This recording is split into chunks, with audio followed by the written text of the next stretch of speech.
Hello YouTube and welcome back to my channel. Today is Sunday and it is such like a cozy day. I have my favorite sweatshirt on, which I like live in when it's cold outside, and I'm not like feeling my best today. I think I'm coming down with a cold. My not my stomach, my throat hurts today. So I just took some emergency. I'm just hanging out.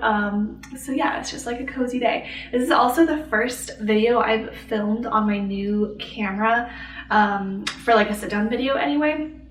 So I'm hoping that the like quality and everything looks good. But anyway, so I'm going to be doing a collab today with quite a few other teachers. There's Mrs. Call's Campers, the Sleepy Teacher, Row Rap with Reynolds, Kind Kindergarten, and the Caffeinated Classroom.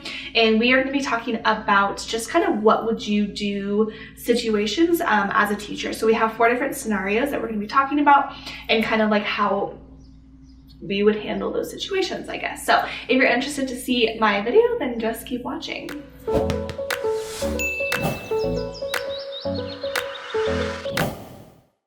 So if you came from someone else's video, hello, welcome. If you are interested in my channel, I do daily vlogs like every single day, and I post different teaching stuff. I also have an Instagram at my second grade life, and I just started a new one, which I'm not even gonna like say the name of because of the fact that I keep changing the name. So currently it's Nessa Lynn 2. But I keep changing the name because I don't like it and I just haven't found like a set name yet. But anyway, that's like a more personal account where I post like just cute stuff that I'm interested in, and then my teacher account at my second grade life where I post all sorts of teaching stuff. So if you're interested, make sure you follow over there, and then if you haven't already subscribed, make sure you hit the subscribe button. So the first scenario that they came up with is, what would you do if coworkers were gossiping? Or what would you do if your students were gossiping about one another? So I haven't really like thought my answers through on any of these because I wanted them to be like my initial just like thought about them. So I haven't like sat there and actually like came up with an answer. But I think depending on the situation, if it were something that's like just silly and I didn't think it mattered, I probably would just say whatever. I'm such like I don't really care kind of person. It's like bad, but I guess I don't know if it's bad or if it's good, but I really am like that where I'm just like, it's not worth my time. Like I don't really care. So I think it would just kind of depend on the situation. Like if it were something that I felt like I needed to address, like I don't know, like maybe someone's spreading like a rumor about me or something that was not true, then I would feel the need to go to that person and just be like, hey, what's up? But if it was something that I was just like, they were just gossiping about me, like it is what it is. If you don't like me, then don't like me, I guess. I don't know. I try my best to like spread kindness and just be kind to everyone, but I mean, there's always going to be people I feel like who just won't like you just for whatever reason. And so if that were to happen and they were to be gossiping about me, it's just not really worth my time unless it were something that I felt like I needed to address. So I hope that answers the question. Scenario number 2 is, what would you do if a parent is upset about a grade? So I feel like my first answer to this is like, you need to make sure that you have documentation and data for every single thing that you are like presenting to a parent. So if I were to say like, hey, your child is below grade level in reading, I need to be able to have like data and some sort of like documentation to back myself up on that. I would never ever want to give a grade to a student without having some sort of proof.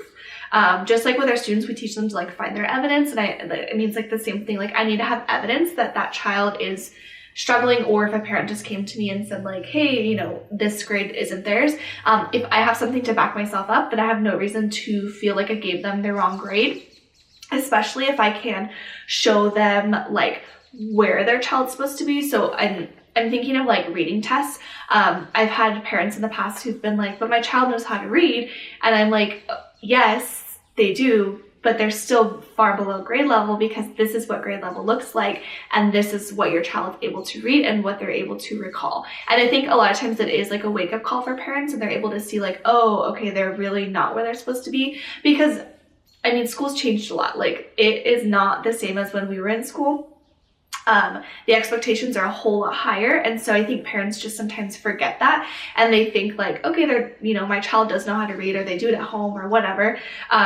But obviously the expectation's a lot higher a lot of the time. So I think the biggest thing is just to make sure that you have your documentation and your data. And if you do, then you have no reason to be scared of a parent coming to you or like approaching you about the situation, because you have like proof to show. And I would never like back down if a parent were to complain about something or about a grade. I would never be like, oh, okay, I'll just change it.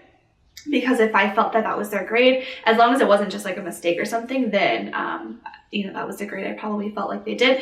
Sometimes even showing parents like other students' work who like might meet the expectation, and just like covering up names just so that they can really get an idea. I think, like I said, I think parents are just disconnected in that way, and they just don't know what's expected. And that's, as they shouldn't, because they're not in the classroom every day. So scenario number 3 is, what would you do if others were What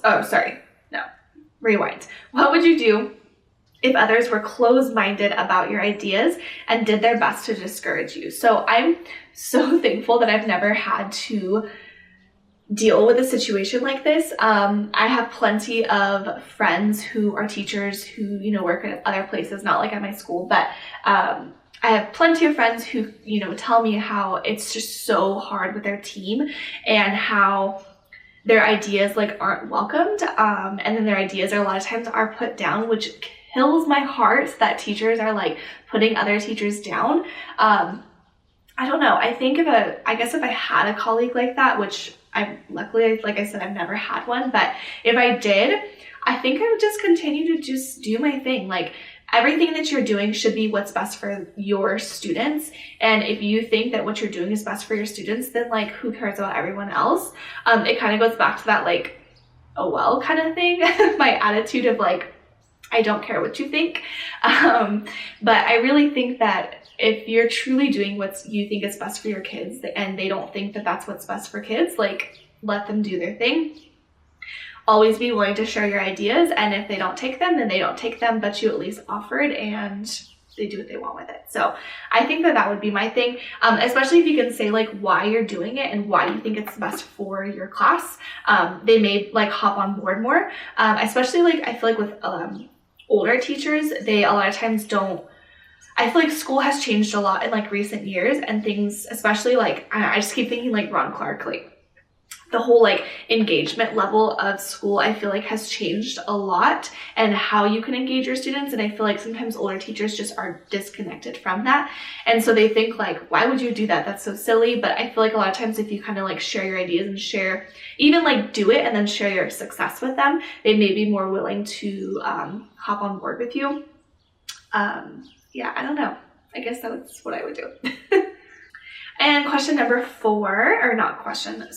number 4 is, what would you do if someone stole your ideas?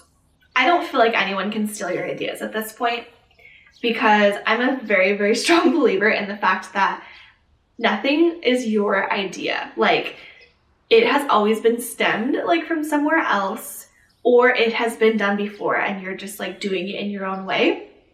So I really don't think anything is new. Obviously, teaching has been around for years, and I feel like everything that teachers do like just comes back again, comes like full circle. And so I just don't really feel like anything, it's really hard to say like something is like yours. Because a lot of times it's like you saw it on Pinterest, or maybe you saw something that kind of like inspired that. And so I think for someone to sit there and say like, oh, that person stole my ideas, I think is just kind of like, I don't know, I just think it's kind of silly, because chances are it probably wasn't your like original idea anyway. Now, do I think that other teachers should like give you credit or say like thank you or something like that? Yes. I think like if they were to do something like based off of what you did and they said like, hey, this really worked with my class, thank you for sharing the idea, I don't see why it matters, especially because if you're sharing an idea and they go do it with their class, they stole your idea, they're doing it because they thought it was a good idea and they thought it was something that they should do with their class and something that they think would be the best for their students. And so basically it's like you're helping a whole nother group of students without even having to be there, if that like makes sense of what I'm trying to say. I don't know, it's just like, I hate the whole idea of like those students are your students, and that's something that my school has like gotten away from, is they're all of our students. And so I feel like if you're sharing an idea and another teacher takes it and then they go do it with their class, but their class is successful and they learn something, then why does it matter if they stole your idea? Because now you've helped like a whole nother group of 25 kids or whatever. So I don't know, that's my thoughts on the whole like stealing ideas. And I guess sometimes it's kind of like, oh, that was my idea first, but I don't know. It's so hard to explain like my thoughts on that. I don't know. I think that that's like my final thought is, it is what it is. And if they steal your ideas, it was probably because it was a great idea, and you should take it as a compliment. That's what I'm maybe trying to say. Take it as a compliment. It was something that they thought was great. So now if they go and try and claim it as like their idea, then that's a little bit obnoxious, because then they're like trying to say it was their idea. But if they just do it and like didn't ask you if they could do it first, it is what it is. Who cares? It doesn't need to be a competition. And I hate when people make teaching competition, because it's not a competition. We're all here for the same reason. We're all here to help kids, and we're all here to grow a future that's going to change the world. So it doesn't matter. All right, so this is like a loop style video. So I'm gonna tag like the next person at the end of, or like probably right here on the screen. So you can click over to their video and go watch their video as well. I'm actually curious to see the way other people like answered these scenarios too, because I feel like sometimes people even like interpret a question differently. So I'm kind of curious to see like how they answered it. And we are all like different grades and stuff too, so that'll be kind of interesting to see how they answered the questions. So if you like this video, make sure you give it a thumbs up, and if you have any video requests, make sure you leave them in the comments down below. If you haven't already subscribed to my channel, make sure you hit that subscribe button, and I will see you guys in my next video.